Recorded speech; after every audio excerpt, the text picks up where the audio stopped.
I know I'm super late to the party talking about the problems with this article, but this article published by the Washington Post last week is a perfect example of why women are getting off birth control. This article did not talk to the many women who are reporting negative effects of birth control. It interviewed one person and it mocked her. Instead of the many authorities in gynecological health that are talking about both the benefits and negatives of birth control pill, and I follow a lot of these doctors, or the activists like Ricky Lake, who are also talking about the problems with the birth control pill.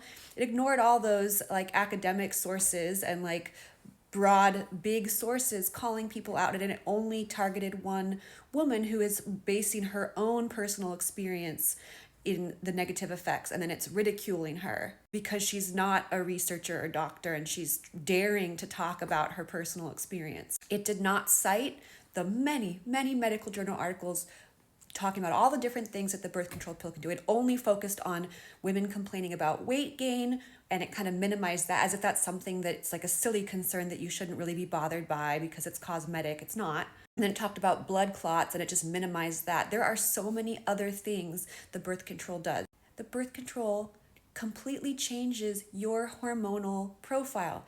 This can be a good thing if you have a specific hormonal problem. This can be a neutral thing if you have maybe really healthy, higher hormones, and so the suppression just doesn't really impact you much. It's really up to the individual person to tell their doctor how birth control is affecting them. And it's up to our doctors to know what the different things it can do are so that when we report these adverse events, we will be taken seriously. And if you talk to pretty much any birth control pill, I don't know what you call us, none of us are anti-pill. None of us are saying to get this off the market, no one should have access to this. We are all saying that doctors are not informing us on the negative impacts. Doctors are not aware of what they all are. Doctors don't even seem to know how the pill works. And so that when you're reporting consequences of how the pill works, it's not registering, and we are not getting diagnosed with illnesses and medical conditions that are caused by the pill. And instead, we're told that they're in our heads or we just don't know what's wrong with you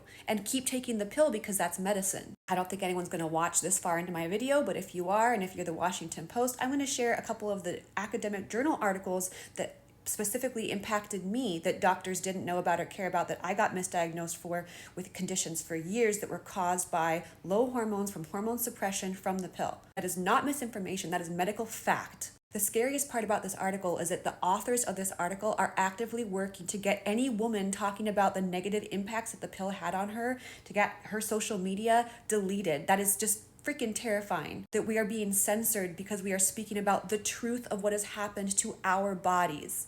And this article, I feel like, kind of threatened progressive liberal women like myself with the fact that, like, oh, you're in line with hardcore conservatives who want to strip women of their rights if you talk about this. I don't freaking care that that's their agenda. My agenda is that no one spend their entire youth disabled like I was due to this shit. So here's an article probably on like Healthline or something, just stating what we all know. Birth control pills, this is framing it as a positive. They lower the production of male sex hormones, which manages acne, excessive facial and body hair, baldness, and other symptoms associated with high androgen levels. But what if you're put on the pill and you have moderate to low androgen levels? 1 + 1 = 2. If you are on the pill and you have low androgens already, you may have some negative outcomes from being on the pill due to having insufficient androgens, especially available to your urogenital tissues. Here's an old article clearly stating in the headline or the title, oral contraceptives suppress ovarian hormone production. We know how that happens. We know what that does. There's a lot of different things it does. What I don't understand is how this is considered misinformation, or how anyone could be saying that suppressing ovarian hormone production could not possibly have major impacts on a woman or person with female reproductive organs, how it could not affect their health potentially. Of course it can. Changing someone's hormones majorly impacts their body. Why is that misinformation to talk about? Why are we, the patients who are talking about this, being criticized for being dumb because we're not experts? You don't have to be an expert. The experts have already spoken. That information is visible and viewable and findable. When I was on a higher dose estrogen pill, I had gallbladder dysfunction for 3 years. I had gallbladder attacks. I had difficulty digesting fats, guess what? There is plenty of evidence talking about oral contraceptive use and exogenous estrogens and the risk of gallbladder disease. None of my doctors knew about it, so I just suffered for 3 years for no reason. Sjogren's syndrome, which causes nose, mouth, eye, vaginal, skin dryness, is associated with reduced sex hormone exposure. There's a lot of medical research out there linking low hormones and being in hypoestrogenic states, and I think testosterone too, because that stimulates sebum production. The oil glands in your skin to produce oil, and other glands in the body are testosterone dependent, like in the vulvar vestibule. If you're limiting sex hormones, it stands to reason that that could potentially impact other things, other hormonally affected conditions. I just did a 5-minute video on how exogenous and endogenous estrogen levels and shifts in estrogen levels trigger migraines in people, and this was found in people who transitioned to a new gender, and then because they were taking exogenous estrogen, developed migraines. And I shared a bunch of research in that video.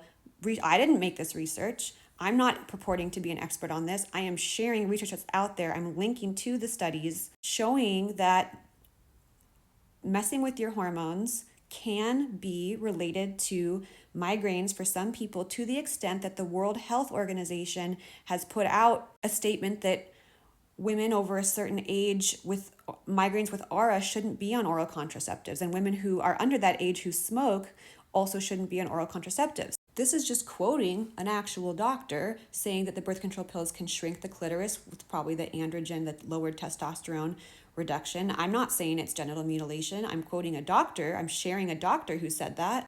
Here's another urologist and sexual medicine specialist talking about how lower hormones, like in menopause, but also from birth control pill, can lower your hormones enough so that the skin gets a little atrophic and then it kind of gets stuck to the top of your clitoris. So that's adhesions, which is what I experienced. Here's a study on people that had clitoral adhesions, and they found, look at the percentages of all the different comorbid conditions and issues people were facing in their medical histories with adhesions. Now, this is just correlation, not causation, but here it is. This is medical research. This is not misinformation. This is not me making stuff up and just complaining about it. This is published medical journal article showing that 73% of the women that they treated for clitoral adhesions had a history of hormonal birth control use. It's just information. I don't think I even got to the research in this video on the connection between vulvar vestibulitis or vestibulodynia and oral contraceptive pill use, but there is a ton of medical research on that. So that's vestibulodynia, clitoral adhesions, migraines, gallbladder dysfunction, symptoms of Sjogren's syndrome. That's just me, how I've been impacted by the pill. And there is medical journal articles backing up the mechanism by which all those things happen and how they are linked to oral contraceptives. And according to the Washington Post, my just trying to talk about it as a patient to whom this has happened, who has had to then track down the medical journal articles themselves in order to get better, because doctors don't know any of this stuff. Me talking about that problem, according to that article, is completely invalid and not important. And we should just continue to do the problem, which is to listen to our male doctors or our doctors who haven't bothered to look into any of this stuff and just deal with weight gain or, a few weeks of cramps. Like, that was literally all that article had to say. They just completely minimized what people are saying happens to them due to pill use. Minimized, they invalidated, they medically gaslit us. That Washington Post article is just a beautiful example of the problem and of why people have had to take to TikTok and why women like the person they interviewed in the article have had to make her whole business around helping women naturally balance their hormones. I think plenty of women would be fine to work with a doctor covered by their insurance for that service, but that doesn't really exist for most of them. The only people I found who were willing to work with me and my hormones were extremely expensive private pay super specialists. The Washington Post, you got it completely wrong. You need to expose the lack of care and knowledge around what women are telling you, women and people with uteruses and vulvas are telling you is happening to our bodies in the Western medical system. And you need to believe us.